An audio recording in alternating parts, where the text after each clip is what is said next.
Now we will going to discuss about the optical or light microscopic technique. This is the first technique. ત્યાર પછી આવી different 4 થી 5 technique આવે છે, જેવી કે dark field microscopy, fluorescence microscopy, phase contrast microscopy और electron microscopy. તો ફર્સ્ટ વન છે દેટ ઇઝ લાઇટ માઇક્રોસ્કોપી. તો આપણે એનું કન્સ્ટ્રક્શન જોઈએ. The compound optical microscope commonly used in advanced microbiology today consists of a strong metal stand with a broad base or a foot from which rises a short stout pillar supporting an upright curved arm. આખું construction એટલે કે આખી એનું structure કઈ રીતે, આખું એનું બંધારણ કઈ રીતે આપ્યું છે માઇક્રોસ્કોપનું, એની વાત કરી છે આપણને. તો અહીંયા આપણે જોઈ શકીએ છીએ કે એકદમ મેટલનું બનેલું સ્ટેન્ડ,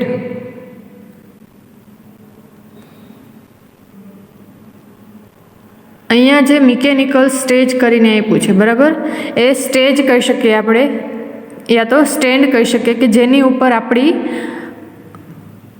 જે ઓબ્જેક્ટિવવાળી સ્લાઇડ આપણે ત્યાં રાખવાની હોય, બરાબર. બીજું એમ કીધું કે બ્રોડ બેઝ, બ્રોડ એટલે કે એકદમ પહોળું, એકદમ વિથવાળું. તો આ એનું બેઝ છે એકદમ ચોરસ અને પહોળું હોય છે, જે નીચેની સાઈડ આવેલું છે. માઇક્રોસ્કોપની વાત કરી છે. સ્ટોર્ડ પિલાર, તો આ જે એનો પોર્શન છે એનું પિલાર છે, તો એકદમ સપોર્ટિંગ એન્ડ અપરાઇટ. અપરાઇટ એટલે કે ઉપરની સાઈડ કવ એટલે કે વળેલું, બરાબર. આ વળેલા શેપમાં એનું બોડી આમ આવેલું છે. Situated in the base is a strong light source, either an adjustable built-in electric lamp or a mirror. તો એમ કહે છે કે એનો લાઇટ સોર્સ નીચેની સાઈડથી અહીંયા લાઇટ સોર્સ આપેલો છે, એ તો ઇલેક્ટ્રિક લેમ્પ હશે યા તો મિરર હશે. આપણને અહીંયા જે ફિગર બતાવી છે એમાં મિરર આપ્યું છે. અહીંયા આ મિરરને આપણે નીચેની સાઈડ, ઉપરની સાઈડ એવી રીતના ટર્ન કરી શકીએ. ટર્ન કરી અને આપણે શું કરવાનું છે કે લાઇટનું પ્રોપર ફોકસ મેળવવાનું છે, જેથી કરીને આપણે માઇક્રોસ્કોપને એડજસ્ટ કરીને આપણી ફાઇનલ ઇમેજ હોય એ મેળવી શકીએ અને માઇક્રો ઓર્ગેનિઝમને માઇક્રોસ્કોપની અંદર સરસ રીતે જોઈ શકીએ. The microscope with electric lamp is called self-illuminating microscope. પણ જો અહીંયા મિરરના બદલે ઇલેક્ટ્રિક લેમ્પ આવેલો હોય, બરાબર, લેમ્પને ઓન કરીને આપણે એમાંથી લાઇટ મેળવી શકીએ. તો એઝ એ લાઇટ સોર્સ જો લેમ્પ આવેલો હોય તો એને શું કહી શકીએ આપણે? Self illuminating microscope. Because self એટલે કે એ પોતાની જાતે જ જે લાઇટ સોર્સ ઓલરેડી અવેલેબલ છે ત્યાંથી એ પોતે લાઇટ પસાર કરશે. ધેન નેક્સ્ટ જોઈએ. Attached to the pillar above the light source is a system of one or more horizontal iris or condenser diaphragm. બરાબર. તો આપણને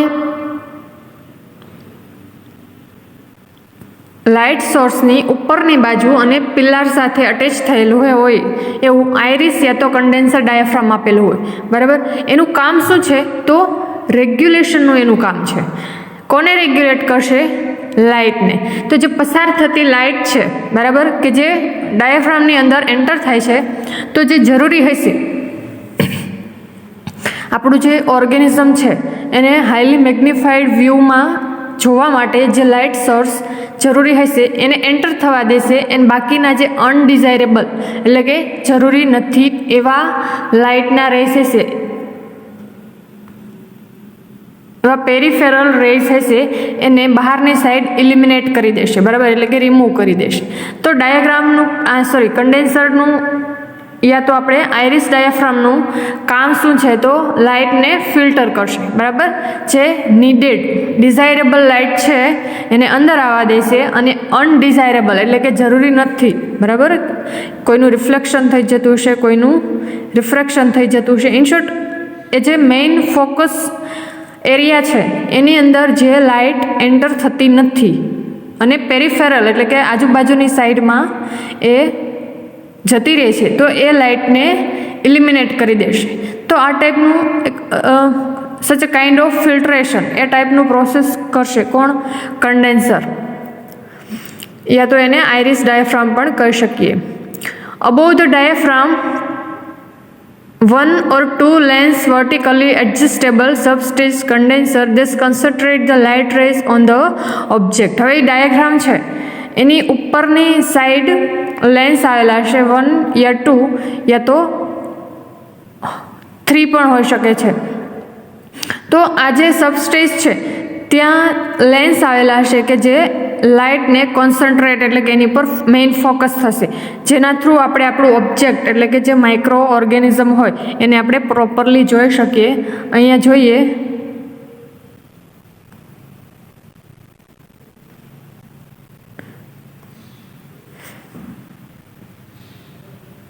તો અહીંયા જે એરિયા છે ત્યાં આઇરિસ ડાયાફ્રામ હશે, બરાબર. ત્યાંથી લાઇટ એન્ટર થતી હશે અને આ જે દેખાય છે આ લેન્સ છે. આવા 3 લેન્સ પણ હોઈ શકે યા તો 2 લેન્સવાળું પણ માઇક્રોસ્કોપ હશે અને અત્યારે તો 4 લેન્સવાળું પણ અવેલેબલ છે. તો આ જે લેન્સ છે બરાબર એ ડિફરન્ટ મેગ્નિફિકેશન આપતું હશે અને એ જે લેન્સ અહીંયા જે મેઇન એનું એડજસ્ટેબલ સ્ટેજ હશે એની સાથે અટેચ થયેલું છે ત્યાંથી એ રાઉન્ડ ફરી શકતું હશે. તો અહીંયા આપણને એક લેન્સ એડજસ્ટ કરેલો દેખાય છે. તો આપણે એનું ડિફરન્ટ મેગ્નિફિકેશનના આધારે આપણે જે લેન્સમાં જોવું હોય એ લેન્સમાં જોઈ શકીએ. એ લેન્સમાં આપણે ઓબ્ઝર્વેશન નથી મેળવવું તો એને આ સાઈડ ચેન્જ કરી અને એની પાછળવાળો લેન્સ યા તો આવાળો લેન્સને પણ અહીંયા આ જે એરિયા છે ત્યાં સરસ રીતે એડજસ્ટ કરીને આપણે આપણું ઓબ્ઝર્વેશન મેળવી શકીએ છીએ.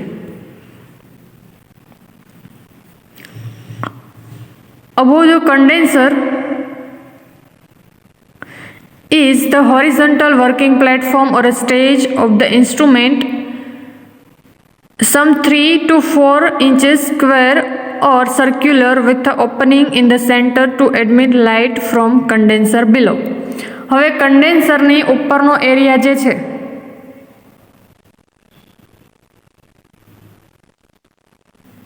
ત્યાં વર્કિંગ સ્ટેજ યા તો વર્કિંગ પ્લેટફોર્મ હશે, બરાબર. હોરિઝોન્ટલ એટલે કે આડું પ્લેટફોર્મ હશે કે જે 3 થી 4 ઇંચ સ્ક્વેર જેટલો સર્ક્યુલર અને ઓપનિંગ સેન્ટર, ઓપન એટલે કે ખુલ્લું હોલ જેવું સેન્ટર પણ હશે એ સ્ટેજની વચ્ચે. અહીંયા આપણે ફિગરમાં જોઈએ તો આ જે સ્ટેજ દેખાય છે એકદમ ચોરસ સ્ટેજ હશે, બરાબર. અહીંયા નીચેની સાઈડ કન્ડેન્સર હતું તો આ જે સ્ટેજ હશે ત્યાં વચ્ચે એકદમ સેન્ટર કે જ્યાં આ લેન્સ છે એની એક્ઝેક્ટ સામે આવતો હોય તો એ ત્યાં જે વચ્ચેનો ભાગ હશે ત્યાં હોલ હશે, ઓપન હોલ, જેથી કરીને અહીંયા જે ડાયાફ્રામ હશે એમાંથી જે લાઇટ આવતી હતી એ ઇઝીલી ડાયરેક્ટ સ્ટેજમાંથી એ જે હોલ હશે એમાંથી પસાર થઈ અને ડાયરેક્ટ અહીંયા લેન્સ સુધી પહોંચી શકે.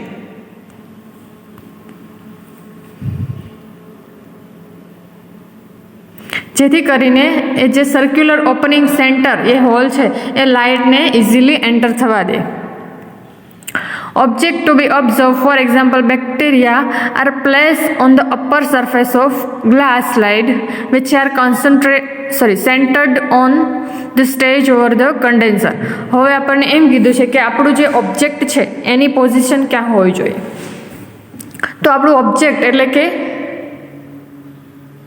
માઇક્રો ઓર્ગેનિઝમ, ફોર એક્ઝામ્પલ આપણને બેક્ટેરિયા કીધું, ધારો કે આપણે બેક્ટેરિયાનું ઓબ્ઝર્વેશન કરતા હોય તો એ બેક્ટેરિયા ક્યાં હોવા જોઈએ તો સરફેસ ઓફ ગ્લાસ સ્લાઇડ.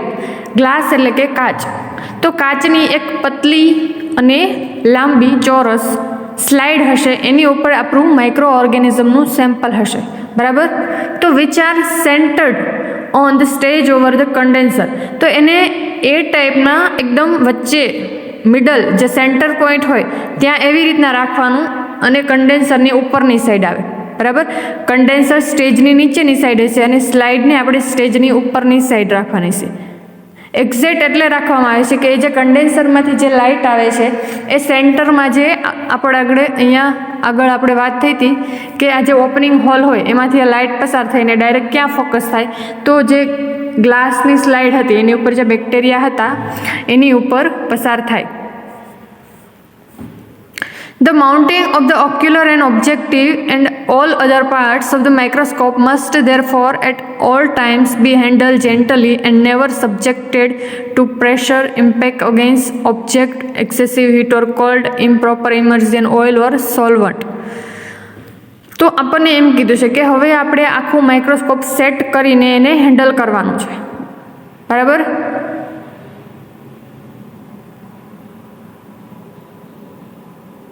તો જ્યારે આપણે હેન્ડલ કરતા હોય, જ્યારે આપણી ગ્લાસની જે સ્લાઇડ છે એ એડજસ્ટ થઈ ગઈ છે, તો આપણે ઓક્યુલર લેન્સ યા તો ઓબ્જેક્ટિવ લેન્સને પણ એકદમ પ્રોપરલી હેન્ડલ કરવાનું. કોઈ પ્રેશરાઇઝ નથી કરવાના કોઈ લેન્સને, એકદમ સ્લોલી અને જેન્ટલી ધીમેકથી બધાય લેન્સ સેટ કરવાના. ઓક્યુલર લેન્સ પણ એકદમ જેન્ટલી સેટ કરવાનો. બીજું કે હીટ ઓર કોલ્ડ, આપણું જે ઓબ્જેક્ટ છે એને એકદમ વધારે પડતી હીટ યા તો વધારે પડતું કોલ્ડ ટ્રીટમેન્ટ પણ ન આપે, જેથી કરીને આપણા ઓર્ગેનિઝમ એની અંદર કાંઈ ડિફેક્ટ ના આવે, બરાબર.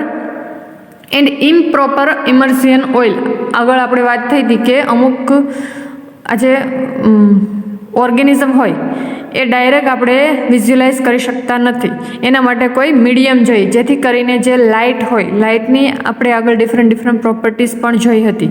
તો ઓઇલનો રિફ્રેક્ટિવ ઇન્ડેક્સ હશે, બરાબર, એ મેચ આવતો હશે, જેથી કરીને આપણા જે રેસ છે એ એકદમ આપણું જે ઓબ્જેક્ટ છે એના ઉપર ઇઝીલી ફોકસ થશે.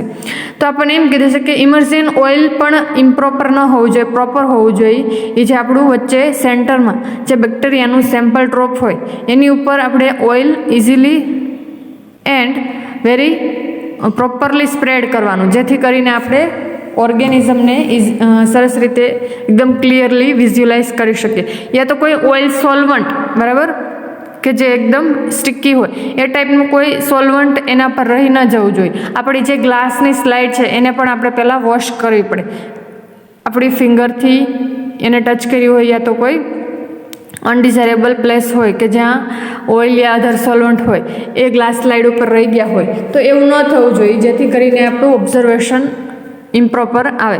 તો ગ્લાસ સ્લાઇડને પણ પ્રોપરલી વોશ કરવી પડે. એન્ડ એકવાર આપણું ઓર્ગેનિઝમનું સેમ્પલ એ ગ્લાસ સ્લાઇડ ઉપર આપણે રાખી દીધું, ધેન કોઈ ઓઇલ સોલ્વન્ટ એના ઉપર ન રહેવા જોઈએ. એ શું કરશે, તો આપણું જે પ્રોપર ઓબ્ઝર્વેશન છે એની અંદર ડિસ્ટર્બ કરશે, આપણને ઓર્ગેનિઝમનું ઓબ્ઝર્વેશન સરસ રીતે નહીં મળે. તો આવી બધી અમુક ખાસિયત હોય, બરાબર, એ ધ્યાનમાં રાખવાની જ્યારે આપણે માઇક્રોસ્કોપ હેન્ડલ કરતા હોય ત્યારે. Most of the times, attached to curved upright arm of the microscope is the vertical barrel or body tube. હવે આપણને એમ કીધું છે કે કર્વ શેપમાં એનું જે બોડી આર્મ અટેચ થયેલું હશે, આપણે આગળ અહીંયા જોયું હતું. અપરાઇટ એટલે કે અપરની સાઈડ પોઝિશનમાં, કે એ શું કરશે, તો ઓલ આખું જે ટોટલ સ્ટ્રક્ચર છે એને સપોર્ટ કરશે. Most of the times it is the binocular and contains a system or prism reflector that permit tilting of the barrel for ease in viewing, luxurious denied to early microscopists. તો એમ કહેતા હતા કે binocular એટલે કે જે દૂરબીન હોય એ ટાઈપની arrangement હતી, યા તો પ્રિઝમ યા તો રિફ્લેક્ટરનો યુઝ કરવામાં આવતો હતો, જેથી કરીને શું કરશે, તો આજે બેરલ એટલે કે ટ્યુબ જેવું જે ફોકસિંગ સિલિન્ડર હોય એમાંથી આપણું જે ફાઇનલ ઇમેજ મળે એને એકદમ ઇઝીલી વ્યૂ કરી શકીએ, ઇઝીલી જોઈ શકીએ, અને આપણને luxurious deny to early microscopy, it's a kind of luxurious offer, બરાબર. શું કામ, તો કે માઇક્રોસ્કોપિસ્ટને માઇક્રો ઓર્ગેનિઝમ જોવા માટે એકદમ હાઈલી મેગ્નિફાઈડ ઇમેજ મળતી હતી. The barrel is mounted on the rack and pinion mechanism for vertical course and fine adjustment or focusing.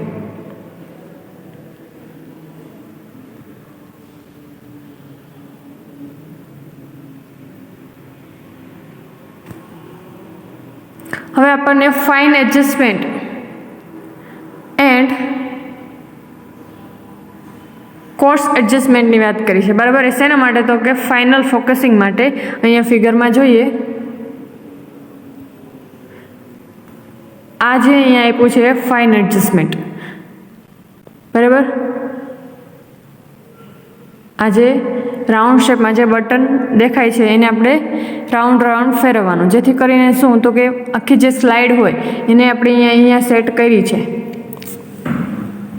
તો એનું એક ફાઇનલ ફોકસ મળે. કોર્સ એડજસ્ટમેન્ટથી આપણને શું દેખાશે, ઓર્ગેનિઝમ આપણે એને સ્ટેઇન કરેલા હશે એટલે કે કલર કરેલા હશે, બરાબર. તો એ જે કલર કરેલા ઓર્ગેનિઝમ હશે એ ત્યાં કંઈક ખાલી કલર જેવું આપણને દેખાશે, ધૂંધળું જે કહી શકાય એ ટાઈપનું. કોના દ્વારા? કોર્સ એડજસ્ટમેન્ટનો યુઝ કરીને, બરાબર. પછી શું કરવાનું તો કે ફાઇન એડજસ્ટમેન્ટનું યુઝ કરવાનું. આ જે બટન દેખાય છે એને આપણે આગળની બાજુ યા તો પાછળની બાજુ એવી રીતના એડજસ્ટ કરવાની ટ્રાય કરવાની, જેથી કરીને આજે આપણે ક્રિસ્ટલ વાયોલેટ જેવી ડાય, બરાબર, જે સ્ટેઇન હતું એનો યુઝ કર્યો હતો તો કોર્સ એડજસ્ટમેન્ટથી શું થશે, ત્યાં પર્પલિશ કલર જેવું કંઈક દેખાશે અને એને એકદમ ક્લિયર અને છૂટા છૂટા ઓર્ગેનિઝમ સ્વરૂપે જોવા માટે આપણે શું કરવાનું, ફાઇન ફોકસિંગ એડજસ્ટમેન્ટ, ફાઇન એડજસ્ટમેન્ટનો યુઝ કરવાનો, બરાબર. તો જેથી કરીને આપણા માઇક્રો ઓર્ગેનિઝમ એકદમ સેપરેટલી એના પ્રોપર શેપમાં એન્ડ સાઇઝમાં આપણે એને જોઈ શકીએ.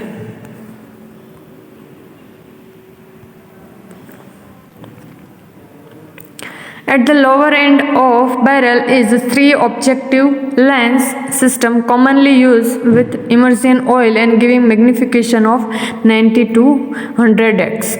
X stand for 100x, it means એટલા ઘણું મેગ્નિફિકેશન, બરાબર.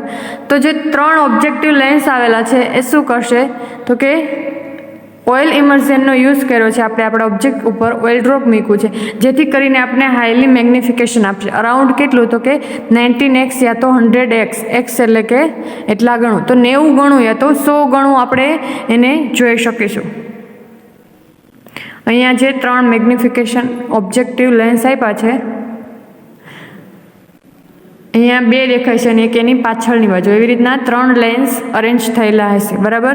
તો આપણે ત્રણેયનું મેગ્નિફિકેશન હશે એ ડિફરન્ટ હશે. તો આપણે ત્રણેય લેન્સનો યુઝ કરીને ઓર્ગેનિઝમને એકદમ ક્લિયરલી અને બિગ સાઇઝની અંદર જોઈ શકીશું. Most of high power instruments also have 2 to 4 other objective of lower magnification power, બરાબર.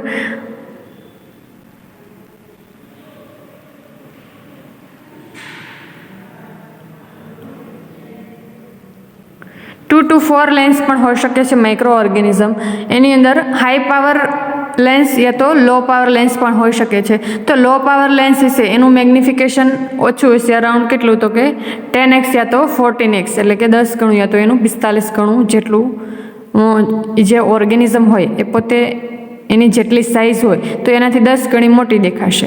જો એના કરતાં હાઈ પાવરવાળું મેગ્નિફિકેશન આપતો લેન્સ હોય તો 45 ગણું, અને એના કરતાં વધારે મેગ્નિફિકેશન આપતું હોય તો 100x જેટલું આપણે એને મોટી સાઇઝની અંદર જોઈ શકીશું. તો these are mounted on turret or nose piece on which they may be rotated into position under the barrel. તો આગળ મેં અહીંયા જે સ્ટ્રક્ચર બતાવ્યું હતું એમ કીધું હતું કે આ જે લેન્સ છે એ પોતે રોટેટ થઈ શકે છે, બરાબર. અહીંયા જે ફોકસ થયું છે એ વાળા લેન્સને આપણે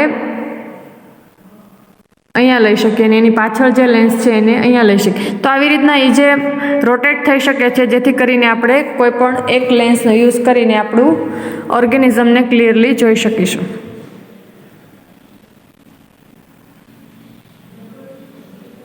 Correctly aligned, the low power objective are commonly used without immersion oil and are spoken of as high dry objective. તો આપણે એમ કીધું છે કે જો લો પાવર ઓબ્જેક્ટિવ્સનો આપણે સમટાઈમ્સ ઓઇલ ઇમર્ઝન વગર પણ યુઝ કરીએ તો પણ એ વર્ક આપે છે. તો એથી કરીને એનું એક નામ આપવામાં આવ્યું છે કે હાઈ ડ્રાય ઓબ્જેક્ટિવ લેન્સ પણ એને કીધું છે, બરાબર. તો લો પાવરને વિધાઉટ ઓઇલ જો યુઝ કરીએ અને એનું મેગ્નિફિકેશન આપે તો તેથી કરીને એને હાઈ ડ્રાય ઓબ્જેક્ટિવ પણ કીધું છે. હવે આપણને પ્રોપર્ટીઝ ઓફ ઓબ્જેક્ટિવ લેન્સ આપ્યું છે. Properties of objective lens. તો આપણને અહીંયા ડિફરન્ટ 4 ટાઈપ્સના ઓબ્જેક્ટિવ લેન્સ આપ્યા છે. Scanning objective lens, low power objective lens, high power objective lens and oil immersion objective lens. તો એનું મેગ્નિફિકેશન કેટલું, એની ડિફરન્ટ 4 પ્રોપર્ટીઝ છે. કેટલું મેગ્નિફિકેશન આપે છે, એનો કેટલો ન્યુમેરિકલ અપર્ચર છે, એનું ફોકલ લેન્થ કેટલી છે, વર્કિંગ ડિસ્ટન્સ કેટલું છે એન્ડ રિઝોલ્યુશન પાવર કેટલો છે. તો પહેલાં જોઈએ કે એનું મેગ્નિફિકેશન. તો જે સ્કેનિંગ લેન્સ છે એ 4x એટલે કે 4 ગણું મેગ્નિફિકેશન આપે છે. લો પાવર લેન્સ 10x એટલે કે 10 ગણું. High power 40 to 45x magnification આપે છે. દેન ઓઇલ ઇમર્સિયન લેન્સ છે એ પોતે 19 to 100 જેટલું મેગ્નિફિકેશન આપે છે. તો મેક્સિમમ મેગ્નિફિકેશન કોની અંદર, તો લાઇટ માઇક્રોસ્કોપની અંદર ઓઇલ ઇમર્સિયન લેન્સ દ્વારા મળે છે કે જે પોતે 100 times મોર રિઝોલ્યુશન આપે છે. ન્યુમેરિકલ અપર્ચર, તો સ્કેનિંગ લેન્સ છે એનો 0.10 છે, લો પાવરનો 0.25, દેન હાઈ પાવરનો 0.55, ઓઇલ ઇમર્સિયન લેન્સનો 1.25. અપ્રોક્સિમેટ ફોકલ લેન્થ તો અરાઉન્ડ 14 મિલીમીટર, લો પાવરનું 16, હાઈ પાવરનું 4 એન્ડ ઓઇલ ઇમર્સિયનનું 1.8.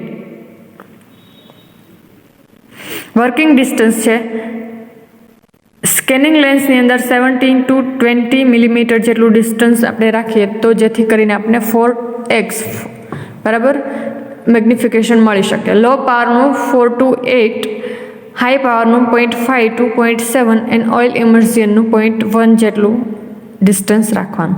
ઓછું ડિસ્ટન્સ રાખીએ જેથી કરીને આપણે વધુ મેગ્નિફિકેશન મળી શકે છે. Then resolution power with the light of 415 micrometer. બરાબર, આપણે વિઝિબલ લાઇટની બ્લુ લાઇટનું જે છે એની વેવલેન્થ આપી છે અરાઉન્ડ 415 માઇક્રોમીટર અહીંયા.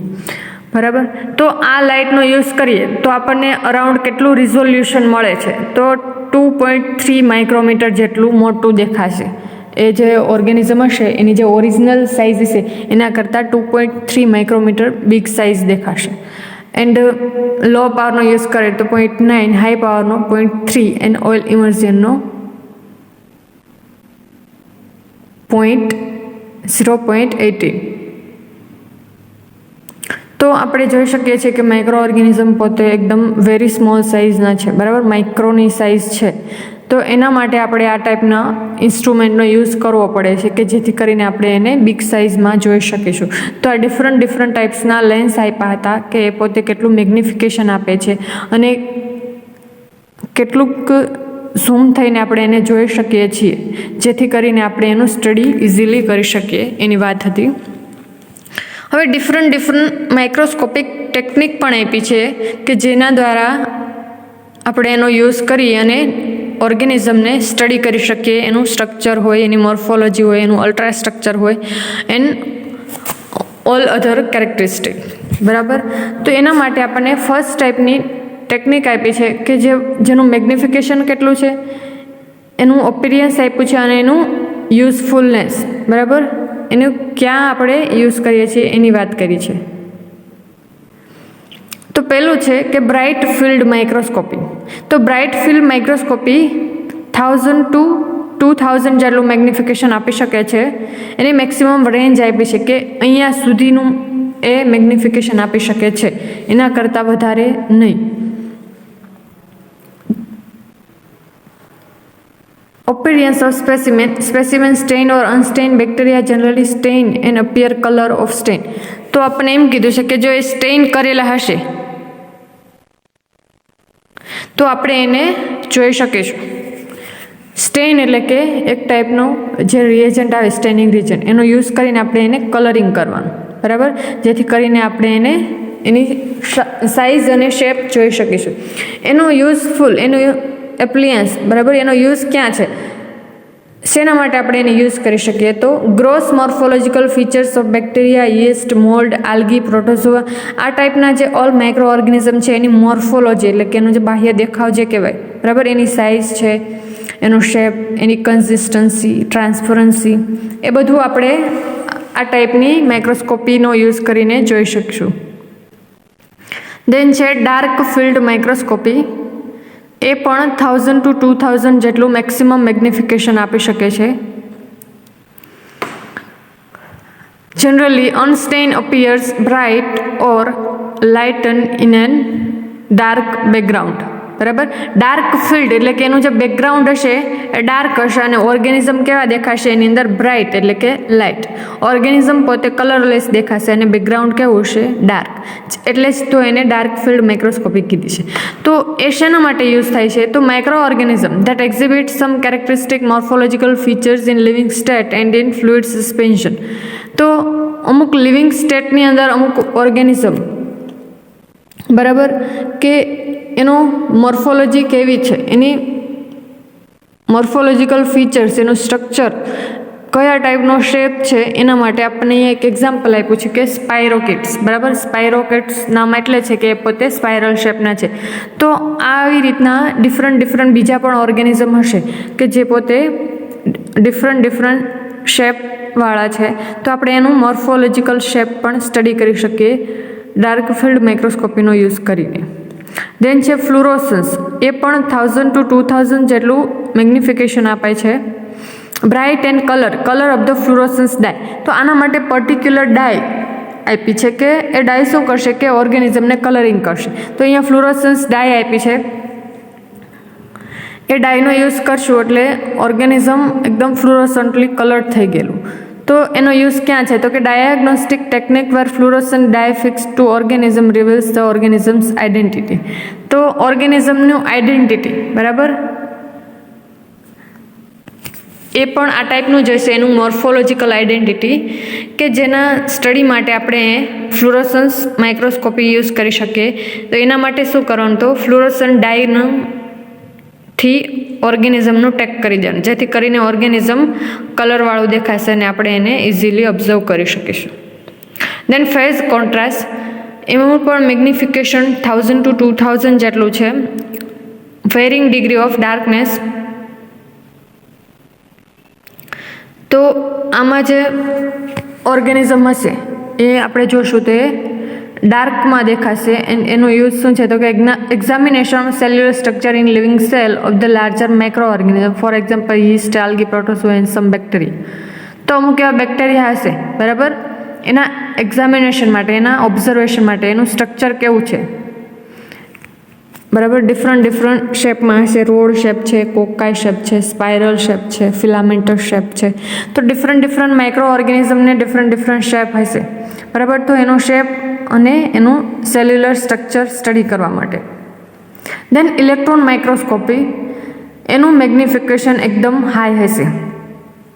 20 lakhs to 14 lakhs around maximum magnification electron microscopy દ્વારા આપણે મેળવી શકીએ છીએ. વ્યુડ ઓન ફ્લુરોસન્સ સ્ક્રીન. આના માટે ફ્લુરોસન્સ સ્ક્રીન ઉપર આપણને આપણું જે ફાઇનલ ઓબ્ઝર્વેશન એ જોવા મળશે. એનો યુઝ શેના માટે થાય છે? તો examination of viruses and the ultrastructure of microbial cell. વાયરસની વાત કરી છે કે વાયરસ એ વેરી સ્મોલ સાઇઝ પાર્ટિકલ છે, બરાબર.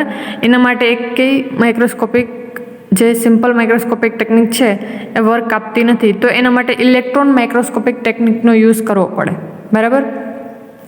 જેથી કરીને વેરી સ્મોલ સાઇઝ વાયરસ છે પોતે માઇક્રોમીટરની સાઇઝમાં હશે.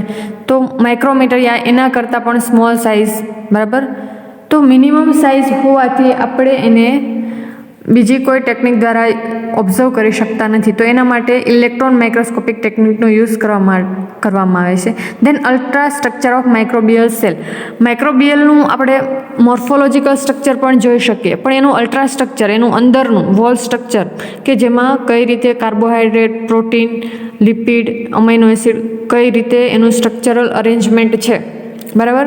તો એના ઓબ્ઝર્વેશન માટે આપણે ઇલેક્ટ્રોન માઇક્રોસ્કોપિક ટેકનિકનો યુઝ કરવો પડે છે, કે જે પોતે હાઈ મેગ્નિફિકેશન આપે છે, અરાઉન્ડ 20 to 14 lakhs. તો આવી ડિફરન્ટ માઇક્રોસ્કોપિક ટેકનિકનો યુઝ કરીને આપણે ઓર્ગેનિઝમનું સ્ટડી કરી શકીએ છીએ. તો આ હતી લાઇટ માઇક્રોસ્કોપી જેને કહી શકાય એ, બરાબર, કે જેની અંદર આપણે બે ટાઈપના લાઇટ સોર્સ, યા તો મિરર યા તો વિઝિબલ લેમ્પનો યુઝ કરીને ઓર્ગેનિઝમનું મોર્ફોલોજી સ્ટડી કરી શકીએ. બરાબર. હવે નેક્સ્ટ બીજી માઇક્રોસ્કોપિક ટેકનિક જોઈશું નેક્સ્ટ લેક્ચરમાં.